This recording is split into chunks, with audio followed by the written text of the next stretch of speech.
बिस्मिल्लाहिर्रहमानिर्रहीम अस्सलामुअलैकुम। आप देख रहे हैं हमारा चैनल देसी स्टाइल फूड सीक्रेट। तो आज मैं बनाऊंगी जो शादियों में अक्सर हम आलू बुखारे की चटनी खाते हैं, ये वही वाली रियल चटनी है। तो इसकी रेसिपी मैं आज आपके साथ शेयर करूंगी। तो जिसने अभी तक हमारे चैनल को सब्सक्राइब नहीं किया हो तो प्लीज़ चैनल को सब्सक्राइब कर लें और बेल आइकन का जो बटन है इसको दबाने से आपको हमारी नई नई वीडियो सबसे पहले फ्री में देखने को मिलेगी। वीडियो अच्छी लगे तो इसे लाइक कीजिएगा और शेयर भी कर दीजिएगा। तो आइए अब चलिए रेसिपी बनाना स्टार्ट कर लेते हैं। बिस्मिल्लाहिर्रहमानिर्रहीम। तो इसको बनाने के लिए सबसे पहले मैंने 150 ग्राम आलू बुखारे ले लिए हैं। इनको अच्छे से वॉश करने के बाद इसमें हम पानी डाल के इसको भिगो देंगे ताकि ये अच्छे से फूल जाएं। तो ये देखिए मेरे पास बहुत ज़्यादा ही इस तरह से खुश्क आलू बुखारे थे। आपके पास मोटे वाले हों तो आप उसकी चटनी बनाएं, वो और भी ज़्यादा टेस्टी बनती है। तो बस इसको मैं इस तरह से धोकर और इसमें सोक कर दूंगी। तो ये देखें मैंने इनको भिगो दिया था तकरीबन 1 घंटे के लिए। तो अब मैंने इसमें हाफ़ टी स्पून के करीब लाल मिर्च पिसी हुई शामिल कर दी है और अब इसमें मैं डालूँगी थोड़ी सी इस तरह से कुटी हुई लाल मिर्च, या आप चाहें तो इसमें ब्लैक पेपर का भी इस्तेमाल कर सकते हैं। तो ये देखें मैंने इसमें लाल मिर्च और कुटी हुई मिर्च डाल दी है। अब थोड़ा सा मैं इसमें जर्दे का कलर डाल दूंगी। आप चाहें तो इसमें रेड कलर का इस्तेमाल भी कर सकते हैं। मैंने इसमें जर्दे का रंग डाला है, उससे इसका कलर बहुत ही ज़बरदस्त आ जाएगा। तो इसलिए मैंने इसमें जर्दे का कलर थोड़ा सा ऐड कर दिया है। अब इसको मैंने चूल्हे पे रख दिया है और फ्लेम को मैंने ऑन कर लिया है।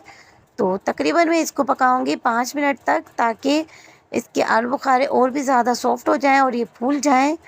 तो इसलिए मैं इसको थोड़ी सी देर इसी तरह पका लूँगी। तो अब इसमें मैं डालूँगी हाफ़ टी स्पून के करीब नमक।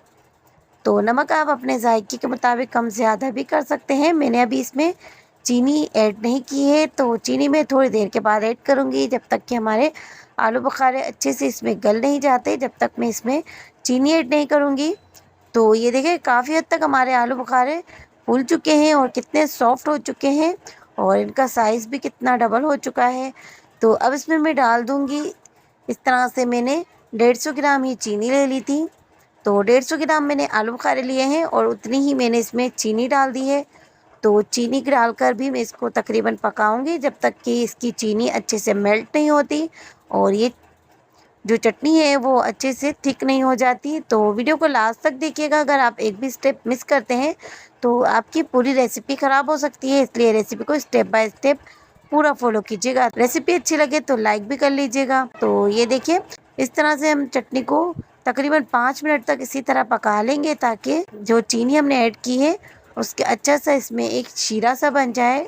तो बस हमारी चटनी काफ़ी हद तक थिक हो चुकी है। तो बस अब इसमें मैं डाल दूंगी 2 टेबल स्पून भर के मैंने इस तरह से तिल ले लिए थे। सफ़ेद वाले जो तिल होते हैं मैंने वो डाले हैं।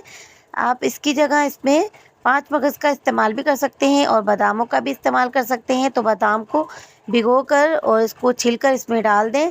तो इसमें उसी का ऐड किया जाता है। मैंने इसमें तिल डाल दिए हैं तो इससे भी बहुत अच्छा एक लुक आ गया है।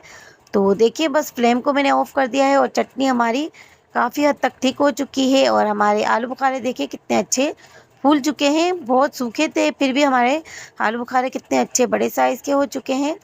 तो देखिए बस चटनी हमारी तैयार हो चुकी है। तो ये चटनी बहुत ही खाने में टेस्टी लगती है और खट्टी मीठी चटनी तो हर घर में ही पसंद की जाती है।